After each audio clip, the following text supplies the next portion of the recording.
नमस्कार अनि हार्दिक स्वागत छ यहाँहरु सम्पूर्णलाई कार्यक्रम साझा सरोकारमा छौं हामी। कार्यक्रम साझा सरोकार लुम्बिनी मिडिया हाउसले उत्पादन गर्ने गर्छ। यो कार्यक्रम रूपन्देहीको देवदहमा रहेको देवदह टेलिभिजन, लुम्बिनी प्रदेशका विभिन्न रेडियो स्टेसन, हाम्रो आधिकारिक फेसबुक पेज र युट्युब च्यानल मार्फत संसारभर हेर्न र सुन्न सकिन्छ। कार्यक्रम साझा सरोकारमा हामीले विभिन्न विषयमा छलफल, कुराकानी, विचार विमर्शलाई प्रस्तुत गर्दै आइरहेका छौं। आज हामी सहकारीको विषयमा कुराकानी गर्नेछौं। पछिल्लो समयको कुरा गर्ने हो भने जब कोरोना आइसके पछाडि आर्थिक अवस्था कमजोर बनिरहेको विश्लेषण हुन थालेको छ। बजारमा आर्थिक अवस्था कमजोर भइरहँदा आर्थिक अवस्था चलायमान हुने खालका अवस्था सूचकहरू अझै पनि अगाडि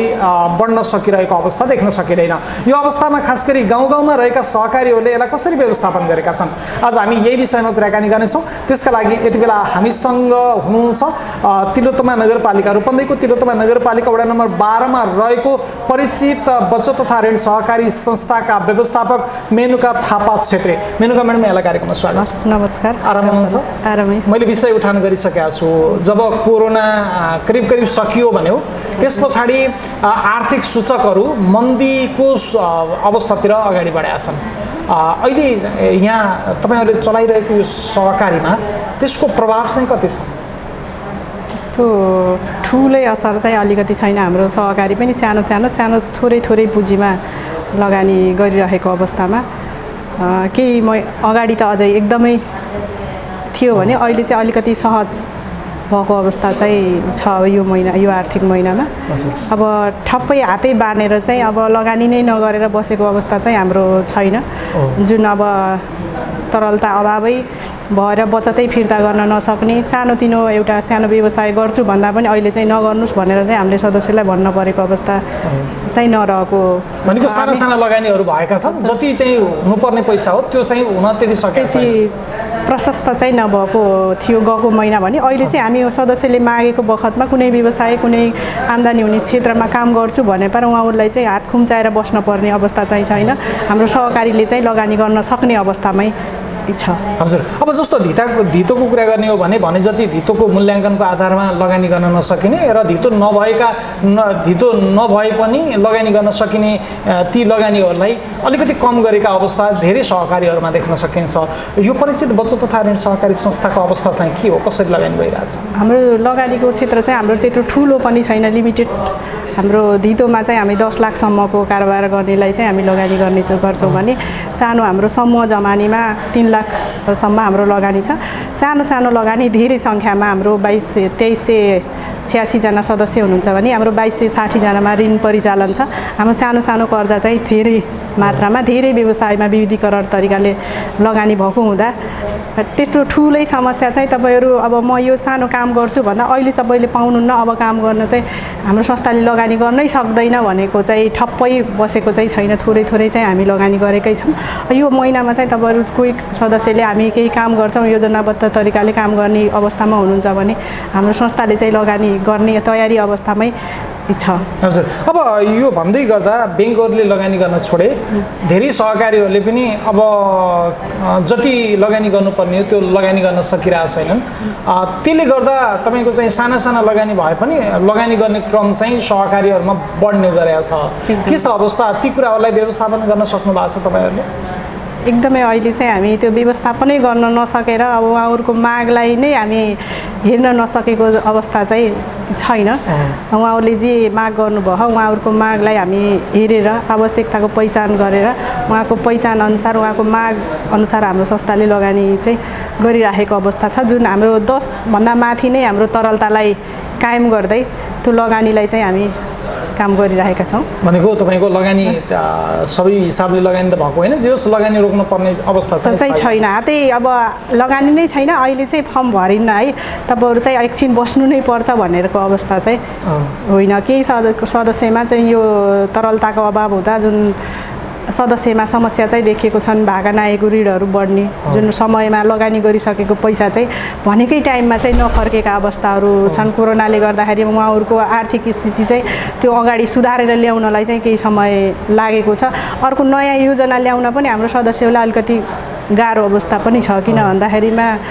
अब नयाँ योजना ल्यायो भने अब पहिला कोही पनि कर्जा रहिरहेको अरू विभिन्न संस्थाहरूमा पनि रहेको हुँदा अनि त्यो व्यापार व्यवसाय पनि अब के हुने हो खुलेर काम गर्ने कि नगर्ने भन्ने अवस्था छ अहिले त्यसले गर्दाखेरिमा त्यो माग पनि त्यति साह्रै पनि छैन के त्यसले गर्दाखेरि त्यति धेरै अप्ठ्यारो चाहिँ छैन तर यो हुँदै गर्दा अर्को एउटा चुनौती के हुन्छ भन्दाखेरि अरू ठाउँमा चाहिँ ऋण नपाइने जहाँ पाइन्छ त्यहाँ चाहिँ ऋण लिँदै गर्दाखेरि उद्देश्य अनुसारको लगानी हुन नसक्ने हो कि भन्ने आशंका पनि छ किन भन्दाखेरि यहाँबाट लिएको ऋण सही उद्देश्यका लागि प्रयोग हुँदैन कि अन्तबाट ऋण नपाउँदै गर्दा ती चुनौतीहरू पनि छन् त्यसलाई कति ख्याल गर्नु भएको छ त्यसमा चाहिँ हामी अब धेरै नै सोच्नुपर्ने अवस्था छ कतै हामीबाट लगेको कर्जा चाहिँ एउटा व्यावसायिक नभइकन कुनै संस्थामा कर्जा तिर्नको लागि प्रयोग हुन्छ कि कुनै ठाउँमा कर्जा लिएर कर्जैको लागि प्रयोग हुन्छ कि हामी संस्था चाहिँ एउटा अर्काको सदस्यको कर्जा तिर्नको माध्यम नभइकन एउटा व्यावसायिक बनाउने उद्देश्य भएको हुँदाखेरिमा त्यो चाहिँ हामी एकदमै सोच मन्थन गरेरै हामी लगानी गरेका छौँ त्यो ग्रुपिङ समूह जमानी कारोबार गर्ने हुँदाखेरिमा अब त्यो कुराहरू सबै त्यही समूहमै छलफल हुने उहाँहरूले माग गरिसकेपछि पनि अब तपाईँहरू धेरै सङ्घ संस्थामा आबद्ध हुनुहुन्छ तपाईँलाई किन कर्जा आवश्यक छ कि तपाईँ के गर्नुहुन्छ भन्ने कुराहरू सबै त्यही छलफल हुने हुँदाखेरिमा हामीलाई काम गर्न चाहिँ अलि सजिलो पनि छ हजुर अब यसरी काम गर्दै गर्दा होइन यो क्षेत्रको नमुना सहकारी पनि हो व्यवस्थित हुँदै गरेको व्यवस्थित भइसकेको सहकारी पनि हो अनि यहाँ यो सहकारीले लगानी गर्ने क्षेत्र भनेको अलिकति अप्ठ्यारो ठाउँमा चाहिँ लगानी गर्नुपर्ने अवस्थामा पनि छ यी कुराहरूलाई चाहिँ ख्याल गर्नका लागि समन्वयको पाटो योजना बनाउने पाटो कसरी चाहिँ अगाडि बढाएको छ तपाईँहरू चाहिँ कर्मचारीसँग सञ्चालकको समन्वय सञ्चालकसँग तपाईँको चाहिँ उपभोक्ताको अथवा चाहिँ शेयर सदस्यको समन्वय कति चाहिँ हुने गरेको छ हाम्रो चाहिँ हामी प्रत्येक वर्ष पनि हाम्रो वार्षिक समीक्षा हाम्रो 72वटा समूह मार्फत कार्यक्रम गरेको र समूहका लिडर्सहरूलाई राखेर हाम्रो वार्षिक योजनाहरू बनाउने वार्षिक कार्यक्रममा उहाँहरूको के छ त आवश्यकता अनि कसरी हामी अगाडि बढ्न सकिन्छ भन्ने कुराहरू हाम्रो त्यही नै छलफल हुन्छ अब हाम्रो यही महिनामा नै हाम्रो त्यो कार्यक्रम हुन्छ अनि जुन आगामी वर्षको लागि योजना बनाएर अब हामी यो असार मसान्तलाई कसरी हामी क्लोज गर्न सक्छौँ त्यसमा पनि हाम्रो समीक्षा हुन्छ सबै टिमलाई सबै समूहलाई समूह लगायत उपसमिति हाम्रो 8वटा उपसमितिहरू हुनुहुन्छ उपसमिति लगायतको हाम्रो 72वटा समूहका केन्द्र अध्यक्ष समूह अध्यक्षहरू सहित कर्मचारी बसेर हाम्रो वार्षिक समीक्षा हुन्छ प्रत्येक वर्ष नै त्यो सँगसँगै हाम्रो वार्षिक योजना पनि हामी त्यहाँ प्रस्तुत गर्छौँ र आगामी योजनामा के थप्नुपर्छ कसरी जान सकिन्छ भन्ने उहाँहरूको सुझाव सङ्कलन गरेर हामी त्यसरी नै अगाडि बढ्ने गर्छौँ हजुर अब कुनै पनि तपाईँको व्यक्ति होस् अथवा संस्थाको मापन भनेको ऊ चाहिँ सही छ भन्ने मापन भनेको एकदमै अप्ठ्यारो समयमा हुन्छ भनेर भनेको छ होइन त्यो भने अहिले संस्थागत हिसाबले कोरोना पछाडिको यो क्राइसिसलाई नै लिन सकिन्छ यो अवस्थामा तपाईहरूले चाहिँ अब खास गरी यसलाई व्यवस्थापन गर्नका लागि सहकारी शिक्षा लगायतका विभिन्न शिक्षाहरू दिनुपर्ने आवश्यकता छ र समन्वयको आवश्यकता पनि सँगै रहन्छ ती विषयहरूलाई कसरी उठाउनु भएको छ हामी चाहिँ हामी सबै सहकारी कुन आबद्ध सहकारी सङ्घ जिल्ला बचत सहकारी सङ्घमा प्रदेश बचत तथा सहकारी सङ्घ अब नेपाल बचत तथा ऋण सहकारी सङ्घमा उसले उठाइरहेको क्रप्स कार्यदल भनेर जोखिममा आधारित साको सुपरिवेक्षण कार्यक्रम भनेर हाम्रो ती 3 महिनामा अनि 3 महिनाभित्रमा संस्थागत अनुगमन र हाम्रो पल्स अनुगमन अनुसार हाम्रो 25वटा 69वटा छ अहिले हामी 25वटा बुदामा चाहिँ हामी त्यो हेर्छौँ हाम्रो इन्डिकेटर कुनमा कस्तो अवस्थामा छौँ हामी बचत कतिमा रहने ऋण कतिमा लगानी गर्ने हाम्रो असुली दर कति बढाउने हामी बचत कति गर्ने हाम्रो शेयर वृद्धि कति गर्ने अनि हामी नकमाउने सम्पत्ति कति राख्ने भन्ने कुरा हामी त्यो मापनमा गएर काम गरिरहेको र त्यो अगाडि पनि हामी त्यो सम्बन्धी केही ज्ञान भएको हुँदा हाम्रो यो तरलता पनि ठुलो सङ्कट चाहिँ नआएको हो म त्यो भन्न सक्छु किन भन्दा हामी यतिसम्म तरलता राख्यो भने हाम्रो सदस्यले माग गरेकोलाई चाहिँ हामी गर्न सक्छौँ हाम्रो लगानीका क्षेत्र चाहिँ यसरी बढायौँ भने हाम्रो रकम पनि यसरी गर्न सकियो भने हाम्रो तरलता सधैँ कायम गरेर हामी अगाडि बढ्न सकिन्छ भन्ने हामीसँग जुन पल्सले भनेको मापदण्ड अनुसार बचत शेयर ऋण हामीले जे माग गर्नुभयो त्यो अनुसारको छ केही हाम्रा भाका नाएको रकम चाहिँ बढी छ त्यो भाका नाएको रकमलाई चाहिँ हामी असुल उपर गऱ्यौँ भने हाम्रो संस्था चाहिँ जुन मापदण्डले भनेको छ एसियाको त्यो मापदण्ड अनुसार नै हामी ठिक ठाउँमा छौँ भन्छौँ हाम्रो त्यो डक्टरले नारी यो भन्दै गर्दा तपाईँको चाहिँ अब धेरै कुराहरूले चाहिँ अब असारमा शान्त पनि लाग्दैछ धेरै कुराहरूले सहकारीलाई व्यवस्थापन गर्नुपर्ने चुनौती देखिया छ अहिले होइन ऋण असुलदेखि लिएर यहाँभित्रका मापदण्डहरूलाई व्यवस्थित गर्नुपर्ने अर्को एउटा चुनौती हो होइन जेठको करिब 15 कटिसकेको अवस्थामा अब यसलाई व्यवस्थित गर्नका लागि र 100% ऋण असुली गर्दै संस्थालाई एउटा साँच्चीकै यस क्षेत्रको उदाहरणीय संस्था बनाउनका लागि पनि योजना बनिरहेका होलान् काम भइरहेको होला त्यसको लागि हाम्रो जुन भाका नायकको केही सदस्य हुनुहुन्छ उहाँहरूको अगाडि हामी कार्यस्थल जोखिम आधारित कार्यदल छ त्यो कार्यदल प्लस हाम्रो अध्यक्षज्यू व्यवस्थापक म स्वयं भएर हाम्रो सदस्यको घर दैलो अभियान चाहिँ हामी लागि परिरहेका छौँ उहाँहरूलाई के समस्याले गर्दा संस्थामा आउन नसक्नु भएको किन तिर्न नसक्नुभयो उहाँको आवश्यकता पहिचान गरेर उहाँलाई के गर्न पर्ने हो हामी त्यसरी चाहिँ अगाडि बढ्ने भनेर चाहिँ हाम्रो लागि परिरहेको अवस्था छ जुन लोन लस प्रोभिजन चाहिँ 5% भन्दा कम नगराएसम्म जुन सेयर लाभांश चाहिँ बाँड्न नपाउने भनेर अस्ति भर्खर निर्देशिका जारी भएको छ 35 बुँदे निर्देशिका त्यो अनुसार पनि हामी मेन्टेन गरेर काम गर्नुपर्ने छ त्यसको लागि हामी सधैँ सदस्यलाई सहकारी शिक्षा र हामी कसरी काम गर्नुपर्छ भनेर त्यो शिक्षाको चाहिँ हामी अलिकति पछाडि छौँ कि भन्ने महसुस भएको छ त्यो शिक्षा चाहिँ हाम्रो प्रत्येक हाम्रो 2386 हुनुहुन्छ सदस्य उहाँहरूलाई चाहिँ त्यो शिक्षा सम्बन्धी प्रत्येकमा ज्ञान भयो भने पक्कै हामी यो ठाउँमा नमुना सहकारी बनाउन सक्छौँ भन्ने गरी तपाईँहरू चाहिँ लाग्नु भएको छ यसमा ऋण लगानीको कुरामा अरू सहकारीको कुरा गर्ने हो भने व्यक्ति अनुसारको लगानी छ यहाँ चाहिँ समूह जमानी भनेर छ होइन त्यसलाई चाहिँ कसरी व्यवस्थापन गर्नु हाम्रो समूह जमानी भनेर हाम्रो सुरुमै पनि हामी उहाँ कसरी सिँढी चढ्न सक्नुहुन्छ कर्जालाई कसरी सदुपयोग गर्न सक्नुहुन्छ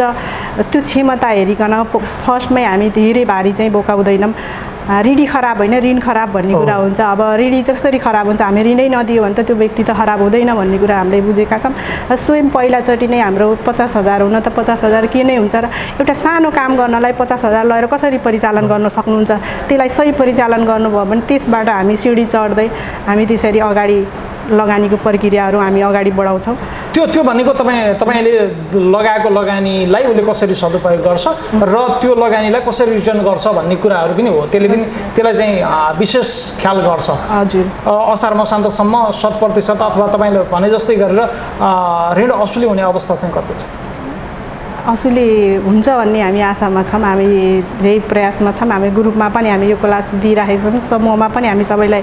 जानकारी गराइरहेका छौँ यही अब जुन तरलताको अभाव छ पैसाहरू चलखेलहरू चाहिँ भएको छैन सबैतिरबाट चलखेल नभएको सकेपछि घुमिरहेको छैन पैसा घुमि नराखिसकेपछि हाम्रो सदस्यहरूलाई पनि अलिकति काम गर्न गाह्रो भएको फिल चाहिँ भएको छ त्यो गाह्रोले गर्दाखेरिमा त्यो कर्जालाई चाहिँ सही समयमा फर्काउन नसकेको भन्ने हामीले बुझेका छौँ हामीले संस्थालाई मेन्टेन गरे पनि हाम्रो सदस्य चाहिँ मेन्टेन हुन चाहिँ सक्नुभएको अवस्था चाहिँ छैन जुन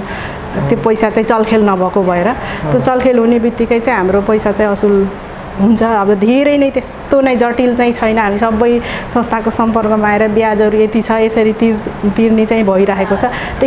त्यही हो कभर नगरेको किस्ता जस्तै कति तिर्नुपर्ने र ठ्याक्कै त्यो तिर्न नसकिसकेपछि त्यो भाका नरहेको चाहिँ रकम देखिन्छ त्यसलाई चाहिँ हामी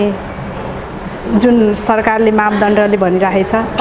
1% 35% अनि 100% अनि सँगसँगै अब यो तपाईँको चाहिँ कोरोनामा बरु पैसा तरलता देखियो भने जति पैसा चाहिँ उठेको थियो सहकारीहरूमा त्यसलाई व्यवस्थापन लगानीको कुराहरूमा अलिकति समस्या थियो भने अहिले चाहिँ तपाईँको सहकारीहरूमा असुलीको दर चाहिँ निकै कम हुने गरेको छ यो परिस्थिति भने सहकारीहरूका लागि आर्थिक क्षेत्रलाई व्यवस्थापन गर्नका लागि चुनौती नै हो त्यस्तो विशेष खालको रणनीति योजना बनाएर अगाडि जाने प्रयास तपाईँहरूले गर्नुभएको छ हामी चाहिँ अब त्यो चाहिँ बनाउनु नै पर्छ जुन सहकारीले एउटा अभियान ल्याएको छ एक सहकारी एक सदस्य त्यो सँगसँगै हाम्रो सम्बन्धित निकाय सरकारले चाहिँ हाम्रा सदस्यलाई वित्तीय क्षेत्रहरू कति आवश्यकता हुन् त भन्ने कुराहरूलाई पनि पहिचान गरेर यो कुन क्षेत्रलाई कुन वित्तीय क्षेत्र आवश्यकता छ भनेर त्यो स्वीकृति दिएर त्यो क्षेत्रमा काम गर्न सहज दियो भने चाहिँ हाम्रो सदस्यहरू जुन विपन्नदेखि अझै विपन्न नभएर माथि जान सक्नुहुन्छ जुन अब अहिलेको यो बजारीकरण छ हाम्रा वित्तीय क्षेत्रहरू प्रशस्तै छन् आज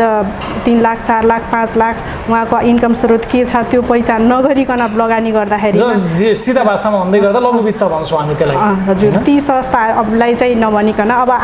हामीले के गर्न सक्छौँ भने हाम्रो सदस्यले आफै पहिचान गर्न नसकिरहेको अवस्था छ त्यो पहिचान चाहिँ हामीले गरिदिएर तपाईँ चाहिँ यतिसम्म परिचालन गर्न सक्नुहुन्छ यो कारणले तपाईँले गर्न सक्नुहुन्न भनेर नसक्नेलाई चाहिँ हामी आफै चाहिँ एकछिन उहाँहरू रिसाएर त्यो केही हुँदैन भनेर उहाँलाई कर्जादेखि बचाएर काम गर्नुपर्छ भन्ने हामीले चाहिँ त्यो फिल गरेको एकैछिन रिसाए पनि त्यसले चाहिँ राम्रो सन्देश दिन सहकारी शिक्षा सम्बन्धी सन्देश दिन सकियो भने राम्रो प्रतिफल चाहिँ सहकारीले हुने गरी नै आउँछ त्यसले पनि त्यसलाई चाहिँ कभर गर्छ भन्ने पनि हो त्यो चाहिँ हामीले बुझिसकेछौँ त्यो अनुसार नै अब हामी चल्नुपर्छ किनकि सदस्यले माग्नुभयो भनेर चाहिँ तुरुन्त उहाँलाई ऋण परिचालनै गर्नुपर्छ भन्ने चाहिँ छैन सही उहाँले के का लागि माग गर्नुभएको त्यो पैसा चाहिँ कहाँ प्रयोग गर्नुहुन्छ भनेर हामी लगानी गर्नुभन्दा अगाडि नै पनि हामी अब त्यसलाई निरीक्षण अनुगमन चाहिँ गर्नुपर्छ भन्ने कुरा चाहिँ त्यसका लागि तपाईँहरू तयार हुनुहुन्छ समन्वय चाहिँ भइरहेछ हजुर त्यो चाहिँ हामी पहिले पनि हामी गर्थ्यौँ जुन वर्ल्ड भिजन इन्टरनेसनल एडिपीबाट हाम्रो एमइडी कार्यक्रम थियो एमइडी कार्यक्रम अनुसार हामीले 5,000 लगानी गरे पनि उहाँहरूको गर्नुभएको छ कि भएको छैन भनेर अगाडि नै गएर फोटो खिच्ने त्यसपछि पनि हामी उहाँहरूलाई फोटो खिच्ने कार्यक्रम रहिरहेको हुँदाखेरिमा अब फेरि बिचमा हाम्रो त्यो अलिकति पातलो भएको थियो त्यसलाई चाहिँ पुनः हामीले गऱ्यौँ भने जुन यो ठाउँमा सुमित्रा अधिकारीले चाहिँ दुध दिएर जानुहुन्थ्यो भने त्यो फोटो खिच्ने कार्यक्रम र हाम्रो क्षेत्रबाट लगानी गरिसकेपछि हाम्रो यही क्षेत्रमा 500 लिटर दुध उत्पादन हुन्थ्यो त्यसै गरी हामी कान्छी बजारमा पनि हाम्रो एडिपीले दिएर 1 लाख रुपियाँ हाम्रो जय श्रीराम दुग्ध सङ्कलन केन्द्र छ त्यहाँ पनि हाम्रो लगभग 400 लिटर दुध चाहिँ जम्मा हुन्छ अहिले चाहिँ हाम्रो यहाँ चाहिँ अब त्यो चाहिँ क्षेत्र चाहिँ बढेको छ लगानी दुधको क्षेत्रहरू सुकेको छ हामी त्योलाई चाहिँ अनुगमन हामी अलिकति पातलो गरेका हौँ कि उहाँलाई व्यावसायिक बनाउन हामी अलिकति त्यसमा सकेनौँ किन गर्नु सक्नु भएन उहाँ पशु सेवा कार्यक्रमहरू त्यसलाई चाहिँ हामी पहिचान गर्नुपर्छ भन्ने कुरा हामीले बुझेका छौँ त्यो चाहिँ उहाँहरूले पैसा लैसकेपछि जस्तै कमसेकम गाई किन्ने भने गाई चाहिँ किन्नु पर्यो गाई दुनु पर्यो भैँसी भनेपछि भैँसी त गर्नु पर्यो त्यो गराउन सक्यौँ भने हाम्रो पैसा पनि सही समयमा असुल पुर्याउन सक्छ उद्देश्य अनुसारको लगानी भयो भने प्रतिफल चाहिँ उता उसले पाउँछ भने रिटर्न चाहिँ पैसा रिटर्न सजिलै यहाँ हुन्छ भन्ने चाहिँ तपाईँहरूलाई लाग्यो अनि अर्को एउटा सहकारीमाथि लाग्ने आरोप के हो भन्दाखेरि यहाँ के छ त्यो तपाईँले भन्नु होला जस्तो विदेश जानका लागि सहकारीले सजिलै लगानी गर्दैन तर व्यावसायिक हिसाबले यहाँ केही गर्छु भन्दै गर्दा त्यसको प्रक्रिया चाहिँ लामो हुने भन्ने एउटा दुईवटा प्रश्नहरू चाहिँ आम सदस्यहरूबाट आउने गरेका छन् यहाँ चाहिँ अवस्था के छ हाम्रो त्यो वैदेशिक लगानी भनेर ठुलो देश जाने पनि हुनुहुँदैन हाम्रो लगानी भनेको बढी भनेको 3 लाख रुपियाँ समूह जमानीमा धितोमा भनेको हाम्रो 10 लाख रुपियाँ परिचालन हुन्छ त्यो 10 लाख परिचालन पनि हाम्रो अधिकांश हाम्रो अव्यवस्थित बसोबास 80% सदस्य चाहिँ हाम्रो अव्यवस्थित बसोबासमै हुनुहुन्छ सुकुम्बासी नै हामीले त्यो गरिरहँदाखेरिमा त्यति सजिलै चाहिँ हाम्रो अब त्यो ऋण वैदेशिक रोजगारी भनेर चाहिँ हामीले फर्मै भरेर त्यो त्यसरी उहाँले माग पनि गर्नुभएको छैन अब घरमै भैँसी किनेर भैँसीमै भनेर अब इन्डाइरेक्टली त्यो लानुपर्छ हामीलाई पनि त्यो पाएको छैन अहिलेसम्म त्यसरी चाहिँ हामी वैदेशिक रोजगारीलाई लगानी चाहिँ छैन हजुर अब तपाईँहरूका 1 वर्ष 2 वर्ष 5 वर्ष चाहिँ योजना अनुसार तपाईँहरूले चाहिँ काम गर्नु भएको छ खास गरी त्यो योजना अनुसार काम सम्पन्न भएका छन् कार्यान्वयन भएको छ त्यो जुन पञ्चवर्षीय योजना चाहिँ हामी बनायौँ त्यो पञ्चवर्षीय योजनाको मारमा अहिले हामी त्यही जुन कोरोनाको मारमै पर्यो त्यसले गर्दा त्यो योजना चाहिँ म्याच हुन चाहिँ सकेन त्यसले गर्दाखेरिमा अब फेरि हाम्रो यो वर्ष चाहिँ हाम्रो योजना बनाउने पिरियड पुगिसकेको छ अब नयाँ टिमहरू पनि आउनु भएको छ उहाँहरू कार्य समिति पनि गएको वर्ष नै हाम्रो सिलेक्ट भएको र हाम्रो यो पञ्चवर्षीय योजना पनि 4औं वर्ष लागेर अब 5औं वर्षमा प्रवेश गरिरहेको समयमा अब हामी त्यो योजना पनि यही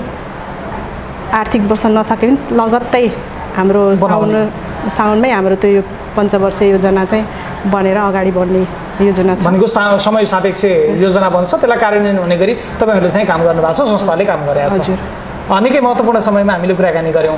यो कुराकानी गर्दै गर्दा तपाईँले अझै पनि मैले सोध्न छुटेका कुरा र तपाईँले भन्नुपर्ने कुराहरू केही छन् अरू यो भनिरहँदाखेरिमा अहिले जुन हाम्रो सरकारले जुन अहिले भर्खर बजेटिङ ल्यायो केही वर्ष अगाडिदेखि हाम्रो 20% करलाई झारेर ल्याएर 5% थियो अहिले फेरि हाल आएर अस्तिको बजेटिङमा चाहिँ हाम्रो त्यो करको दायरा बढाइएको छ ताकि हाम्रा विपन्नभन्दा अति विपन्न जुन चुलो पनि साँझ बिहान धौधौ बालेको जुन के भन्छ महलमा बस्ने रानीलाई झुपुडीको बेथा के थाहा भन्ने जस्तै हाम्रा ती विपन्न वर्गले राखेको बचतमा त 5% कर लाग्छ नै अनि त्यस सँगसँगै हाम्रो सेयरको नाफामा पनि हामीले दिने उहाँले पाउने लाभांशमा पनि 5% कर लाग्छ त्यो सँगसँगै कुल नाफाको पर्सेन्टमा पनि बढाइएको छ, जुन 5%बाट 7.5 भएको छ भने नगरको 10 र अनि 15 गराएर त्यो करको दायरा बढाइएको छ। त्यो चाहिँ अलिकति हाम्रो सरकारले त्यो नबुझेको हो कि त्यो सहकारी क्षेत्रै नबुझ्नु भएको हो कि त्यसलाई चाहिँ अलिकति मनन गरिदिएर जुन अति विपन्न केही कुराहरू राम्रा छन्, सहकारीका क्षेत्रलाई बजेटिङहरू छुटिएका छन्, तर यो बचत तथा ऋणलाई चाहिँ बचत तथा ऋणबाटै उहाँहरूले काम गर्नुहुन्छ। त्यसले गर्दाखेरि हामी सहकारी सञ्चालन गर्नका लागि पनि अलिकति समस्या चाहिँ गाह्रो छ। उहाँहरूले चाहिँ त्यो कुरा त बुझ्नुहुन्न। हाम्रो सर्वसाधारण सबै सदस्यले चाहिँ त्यो पैसा चाहिँ हाम्रो संस्थाले छुट्यायो, त्यो पैसा कहाँ गयो भन्ने कुराहरू आउँछ। आखिर काटिने भनेको त उहाँकै हो, उहाँहरूकै काटिन्छ, त्यो चाहिँ हामी सरकार मार्फतै गइन्छ। र बचत तथा ऋणलाई चाहिँ अब कुनै पनि सरकारी योजना चाहिँ यो सहकारीलाई यति गर्ने, यो क्षेत्रबाट यति कर आएको छ, त्यो क्षेत्रमा चाहिँ त्यो विपन्न समुदायलाई हामी यो क्षेत्रमा गर्नुपर्छ भनेर चाहिँ त्यसरी खोजिँदा पनि त्यो चाहिँ नभएको मैले चाहिँ महसुस गरेको छु। हुन्छ, निकै महत्त्वपूर्ण समयमा हामीले तपाईँसँग कुराकानी गर्ने अवसर पायौँ, त्यसका लागि मेनका म्याडमलाई धेरै धेरै धन्यवाद। लुम्बिनी मिडिया प्रणाली परिवार हस्, धेरै धेरै धन्यवाद छ। आज हामीले कार्यक्रम साझा सरोकारमा रहेर रूपन्देहीको तिलोत्तमा नगरपालिका वडा नम्बर 12 रहेको परिचित बचत तथा ऋण सहकारी संस्थाले कोरोना पछाडिको आर्थिक अवस्थालाई कसरी व्यवस्थापन गरिरहेको छ, सबै क्षेत्रमा आर्थिक सूचकहरू मन्दीतर्फ अगाडि बढिरहेको अवस्थामा यो सहकारीले त्यसलाई व्यवस्थापन गर्नका लागि कसरी काम गरेको छ, योजना कसरी बनेका छन् र आगामी दिनमा विषय र उद्देश्य अनुसारको लगानी कसरी अगाडि बढ्दैछ, यही विषयमा आज हामीले कुराकानी गरेका छौँ। आज हामीसँग हुनुहुन्थ्यो परिचित बचत तथा ऋण सहकारी संस्थाका व्यवस्थापक मेनुका थापा छेत्री। कुराकानीका लागि उहाँलाई धेरै धन्यवाद छ। मलाई क्यामेरामा साथ दिने यमुना थारूलाई धेरै धन्यवादको साथमा म कार्यक्रम सञ्चालक प्रकाश गौतम बिदा हुन्छु। नमस्कार।